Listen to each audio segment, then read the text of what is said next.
All right, I'll say greetings this evening of your time as you create time. How are you all? Oh, thank you. Allow me to begin this interaction with the entitlement, excitement itself. Allow me to explain with a few foundational ideas so that we may provide commonality between us for the proceeding of this interaction.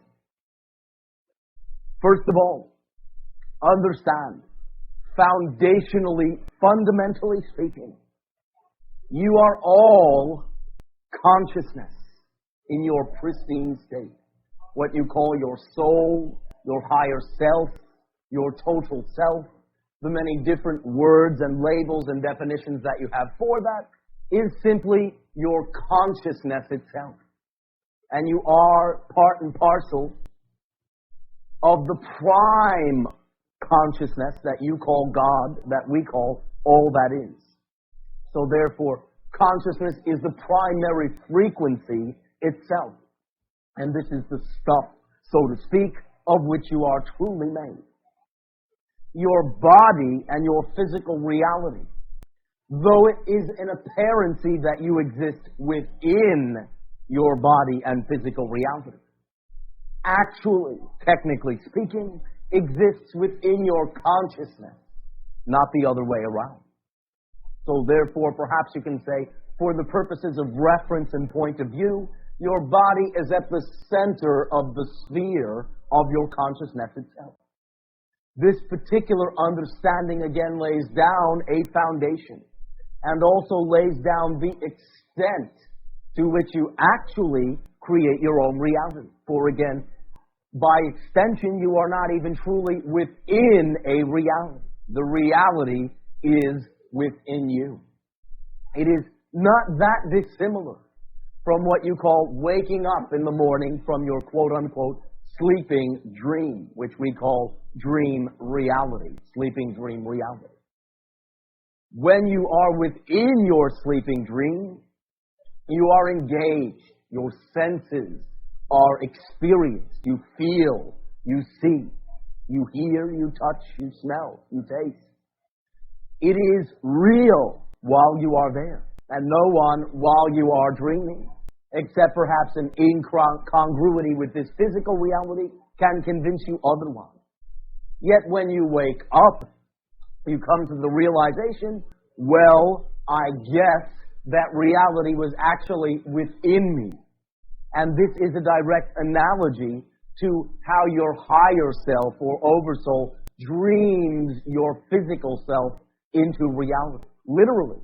Therefore, when you quote-unquote die or transform from this particular point of view, you have a similar realization, a similar sensation that the very concrete reality that you used to exist within actually exists within you. This is at least a sense of this idea, that analogy that we have shared. You are consciousness. The expression of your consciousness is your physical reality. Your pure consciousness is totally connected to your physical consciousness, to your physical self. You are not disconnected from God or all that is, and you are not disconnected from your soul or higher self or full self. You create the apparency, but this is the degree of your power. And when you begin to recognize or again feel connected, you bring along with that the realization that you truly have always been connected. That you are exploring seeming to be disconnected, but are truly connected. You are always an expression of all that is. You are always an expression of your higher self. No exceptions. There are particular signs, perhaps you can say, that your higher self will bequeath or send to your physical self, allowing you to align, allowing you to realign to the purposes of that higher self. The particular vibratory translation that we are sharing with you this evening is what you refer to as excitement. For our definition of excitement is that excitement itself is the vibratory energy that tells you in no uncertain terms that the thing that you are excited about is most you from what is available in the situation. Your willingness to use that excitement as a barometer, to use that excitement to validate the message from your higher self, by acting upon that thing that excites you with integrity, creates the life that you say that you prefer. Now, we do at this point make the distinction of acting upon your excitement with integrity, and understand that when we say integrity, we mean integrity as coming from the word integration, which is a realization, not a moral standard. The realization that everything does exist within you, by extension can also be stated, is that everything is all one thing, one event within you. Therefore, one integrated, interwoven, synchronistic reality. Your willingness to begin to look at it that way and act as though it is an extension of you. Act as though everything is a reflection within you. Acting in that manner, from that orientation, is from the perspective of integration or with integrity.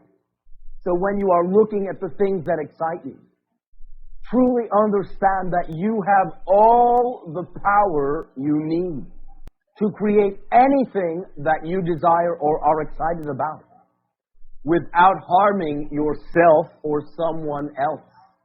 For again, someone else is simply a reflection of you anyway. And if you are treating everything that you interact with as an extension of yourself and affording that degree of respect to everything, your actions always then express your knowingness that you contain that degree of power.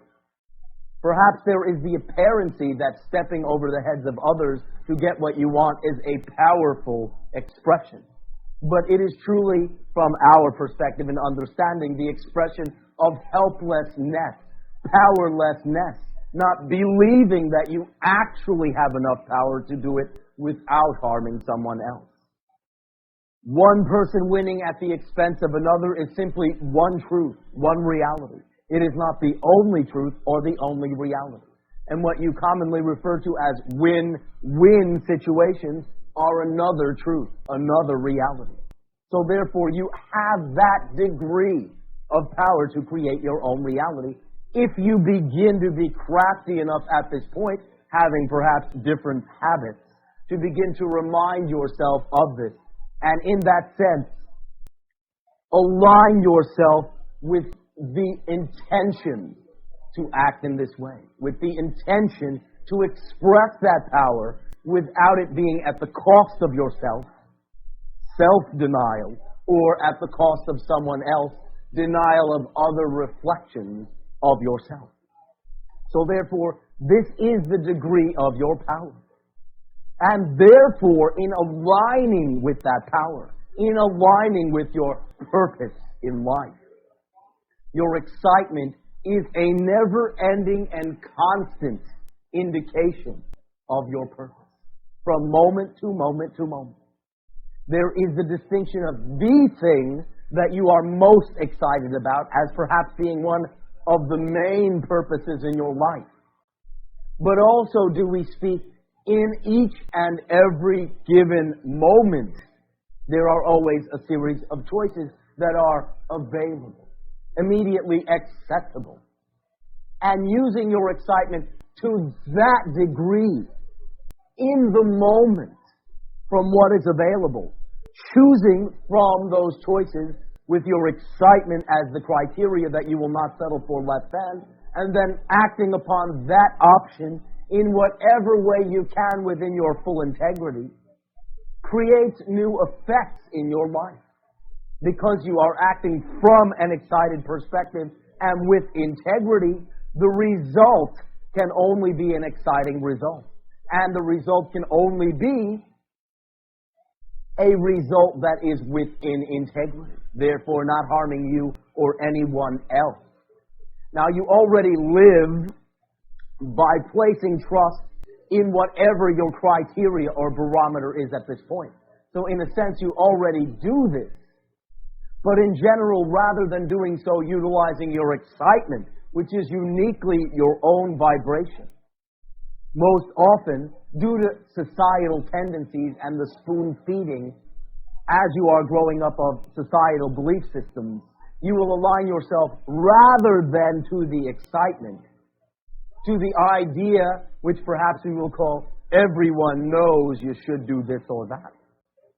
You align yourself to what others say you should be doing, rather than what you know in your heart is an expression of who you are.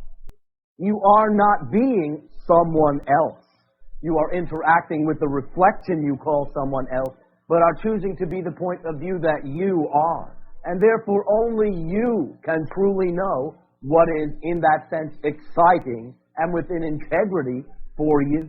When you begin to function again in this way, you replace the results that you already get by following what everyone says you should or should not do. The results that many of you have in your life at this point are the results of conforming to the everyone knows reality, rather than checking in with your own internal understanding, your own internal message system, and beginning to react and respond from that perspective, which is your total self-empowerment. For the reason that something distinctly excites you and perhaps no one else around you is that that is your signature, your particular signal that thing is most you, not most them. They perhaps will benefit paradoxically by watching you actually do that thing that they are not excited about. For they have attracted you to their reality, and they can glean positive meaning from anything that they attract into their presence, into their experience. But this will far more directly, positively affect you, for you are now being consciously, by choice, demanding to be the person you chose to be from your own criteria, your own heart, following your own excitement, your own passion, the things that give you joy. And once again, only can you truly know that.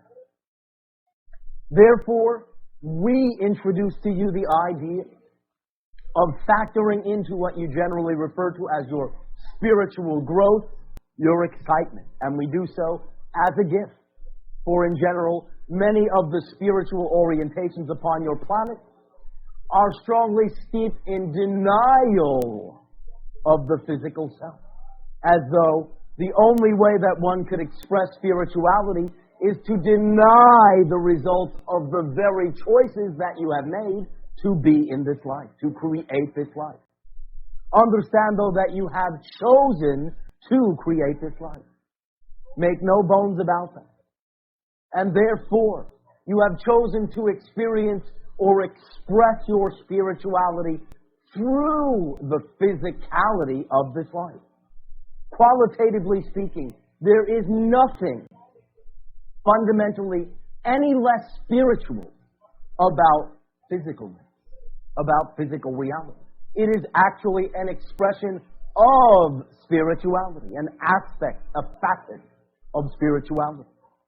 So your willingness to function within that physicality, utilizing again your underlying understanding of the oneness of all things, results in your functioning within integrity, within the choice that you have made to be physical. And therefore you express your spirituality through the physical, through your willingness to unconditionally love yourself and love others. You change the face of the physicality.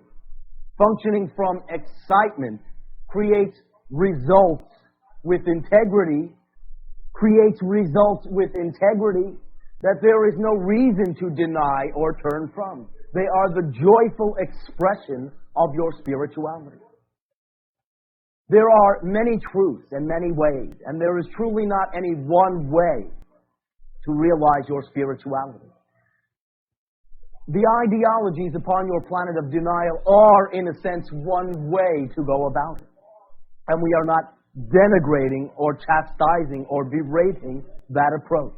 However, what we are saying is that that is not the only way. Simply one way. And, paradoxically, is not always the quickest way.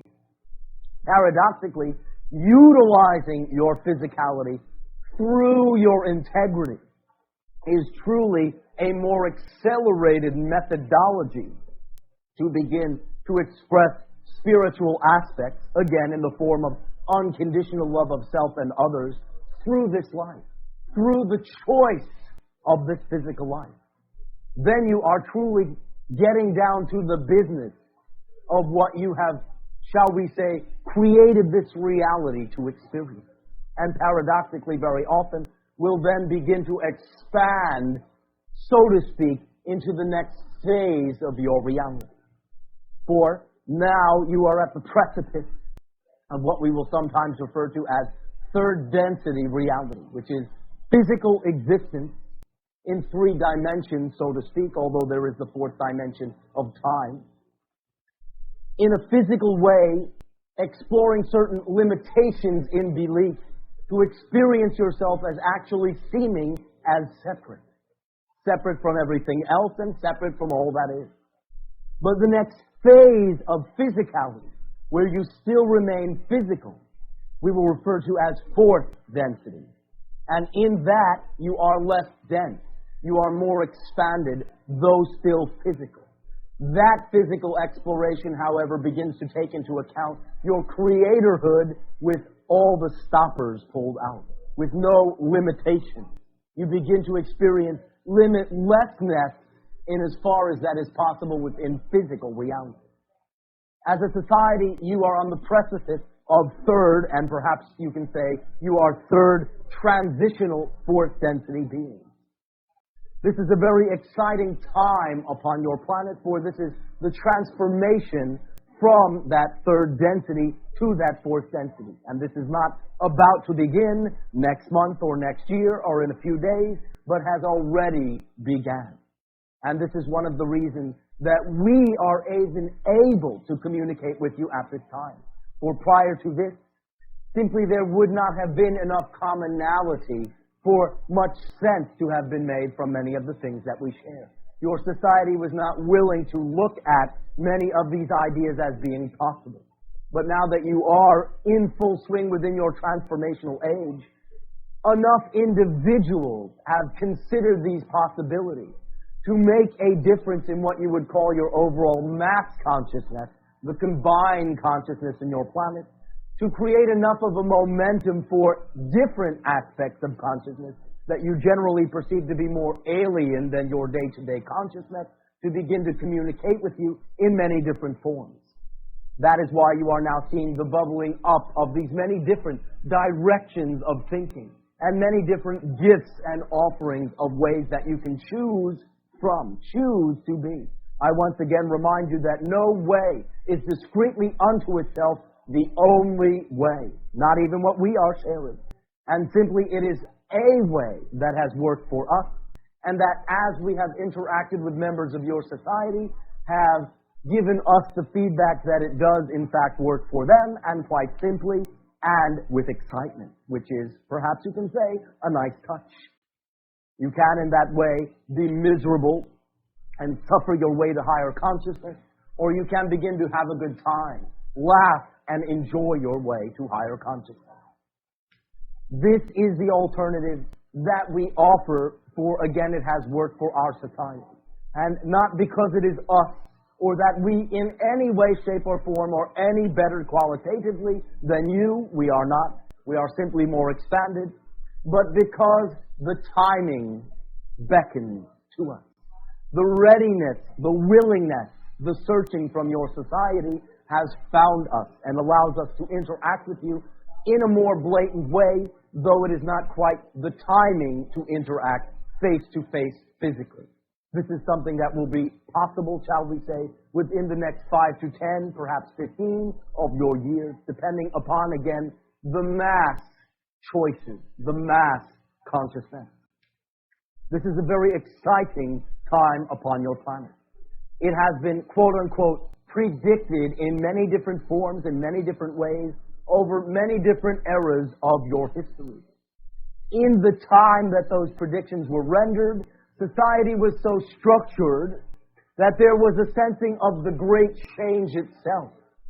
But with the structures that were in place at the times of the prediction, sense could only be made of such great change by first understanding that there would be the tearing down, the complete tearing down of the old structure before a new one could be fully instilled. So therefore, embedded into these quote-unquote predictions is very often an apocalyptic or a negative outcome based on, again, the interpretation through the methodologies of the times that such a grand change could only occur by first tearing down completely the old reality. This is no longer so. This is no longer necessary. It is quite possible in that sense, though you will see much bubblings up within the next few years upon your planet of what you call violence. It is quite possible, and it is our perception that your mass consciousness has decided to not annihilate yourselves by nuclear means, thus making some of the smaller bubblings up a bit more safe to get out of your system.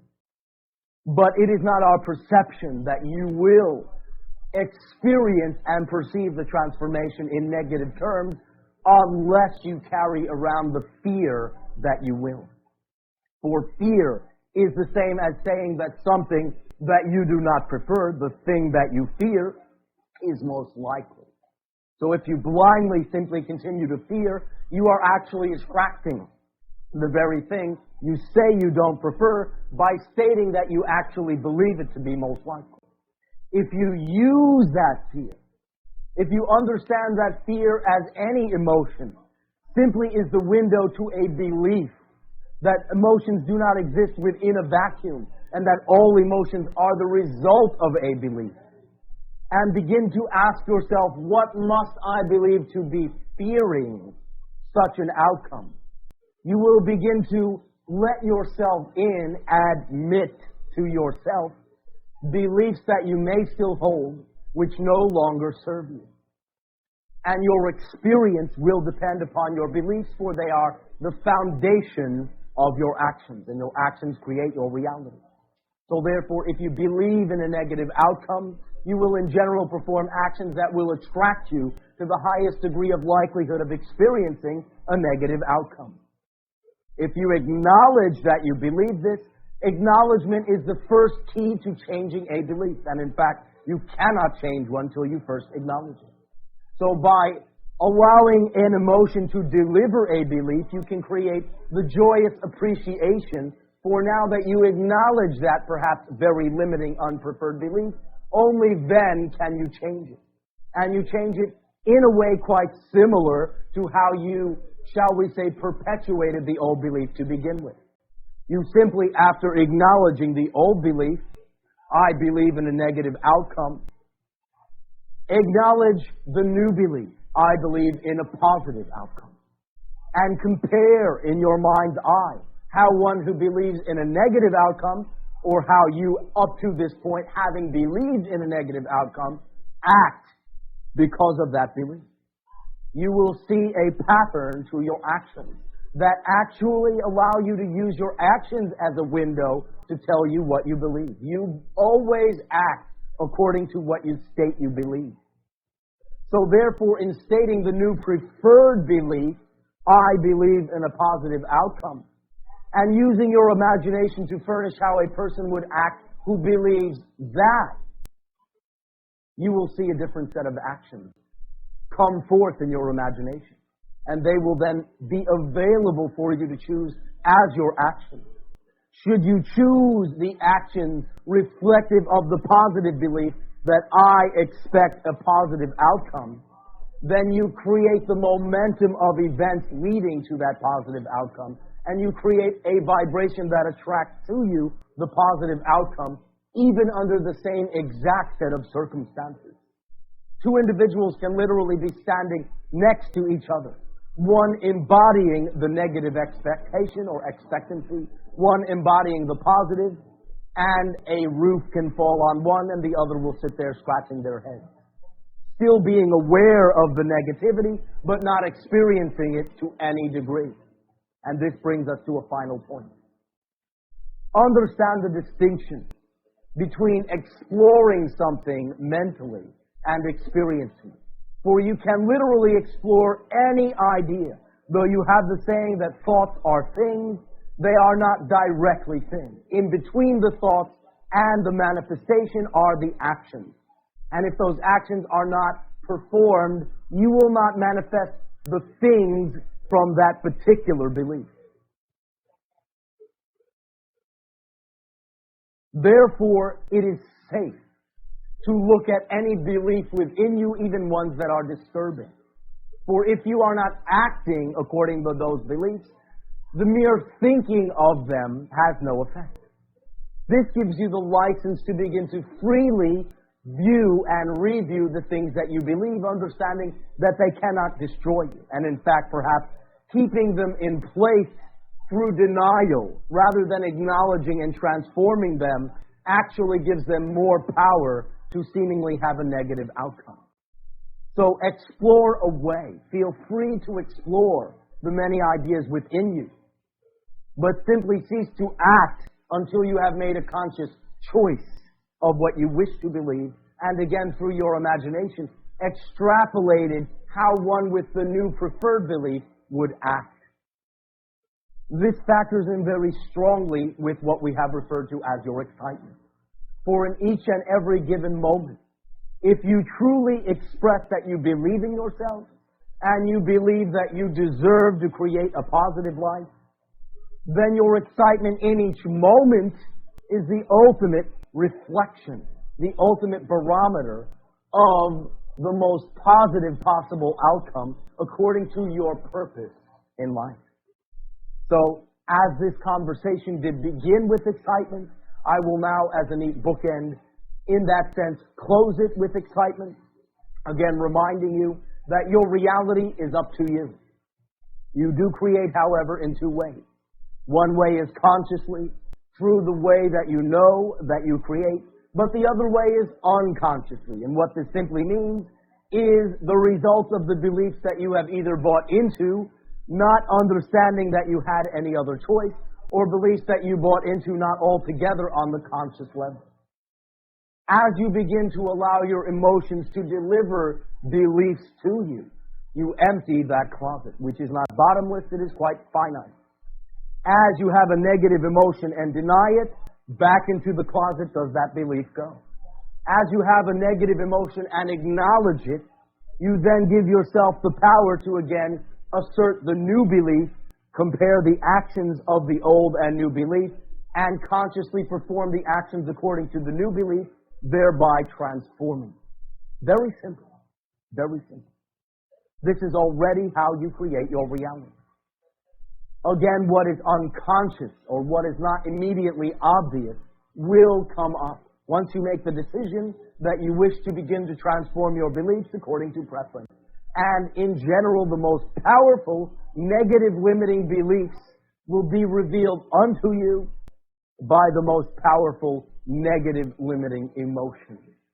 So you need not be afraid to dive into your emotions. Again, they cannot harm you in any way unless you act according to that fear, and then therefore through actions manifest the very things you say you don't prefer. But if you insert a pause and do not act until your intentions are clarified, you begin to clarify your manifestation. You begin to clarify the expression of your life according to preference. Does this make sense? Well, thank you.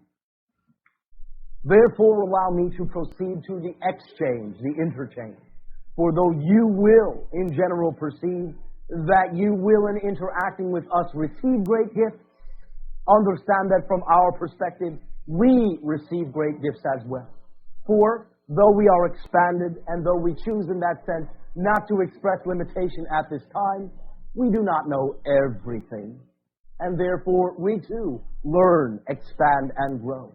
And each aspect of all that is, which is what we view you as, a facet of the same all that is crystal that we are, each aspect that we become familiar with allows us to increase the definition of our reality that much more. And this is of great service to us, as much as you perceive that it is to you. So again, allow me to begin by thanking you and expressing my unconditional love and appreciation for your willingness to communicate with us in this way, though it be unconventional upon your planet, and to communicate with me as an equal. For that is always how I will view you, and that is always how I will remind you that I and all of us from this end view you as equal, completely equal. Different expansions, different definitions, different explorations, but the same quality. And that quality is perfection. You very often are, shall we say, led to believe that you are striving to achieve perfection. But this is the dangling carrot that perhaps you will never in that sense truly feel. You will realize, for the paradox is, you are always perfect. You are always a perfect reflection of whatever it is you are exploring. A 100% perfect reflection. Therefore, perfection is not something to achieve, but something to simply realize you already contain. And as you shift your emphasis, you become then a perfect reflection of the new emphasis. Therefore, we are all perfect reflections of whatever it is that we are exploring at any time. And in this light, I ask you how I may be of service to you. Shedding